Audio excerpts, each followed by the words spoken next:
In a surprisingly low-key and carefully worded statement, President Harry Truman informs the American people that the Soviets had exploded a nuclear bomb. The Soviet accomplishment, years ahead of that was thought possible by the US officials, caused a panic in the American government. The United States developed the atomic bomb during the later stages of the World War II and dropped 2 bombs in Japan in August 1945. By the time of the bombings in Japan, relations between the United States and the Soviet Union were already crumbling. Many U.S. officials, including President Truman, came to see America's atomic monopoly as a valuable asset in the developing Cold War with Russia. Most American officials, and even the majority of scientists in the United States, believed that it would be many years before the Soviets could develop an atomic bomb of their own, and by the time the United States would have achieved a vast numeric superiority. On September 3, 1949, however, U.S. scientists recorded seismic activities from inside the Soviet Union that was unmistakably the result of an underground nuclear test. Truman, informed of this development, at first refused to believe it. He ordered the scientific and military advisors to recheck their data. Once they confirmed the results, however, Truman had to face the fact that the Americans' nuclear monopoly was gone.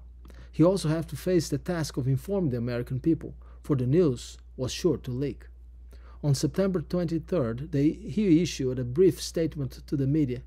"We have evidence," the statement read. "Within recent weeks, an atomic explosion occurred in the USSR."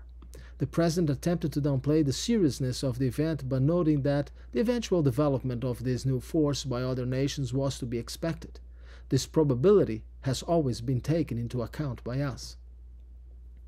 Years ahead of what Americans thought possible, the Soviets had exploded a nuclear device. Truman reacted by requesting an intensive re-evaluation of Americans' Cold War policies by the National Security Council. The report issued to the president in early 1950 called for a massive increases in military spending and a dramatic acceleration in the program to develop the next stage of nuclear weaponry, the hydrogen bomb. The Bible tells us that by the end of times there will be difficult political times. In Matthew 24:6 it says, "And you will hear of wars and rumors of wars. See that you are not troubled, for all these things must come to pass, but the end is not yet." The Cold War lasted for another 42 years, bringing security and tension to the whole world. But God wants us to have real peace, and soon. Do you look forward to that day? May God bless you.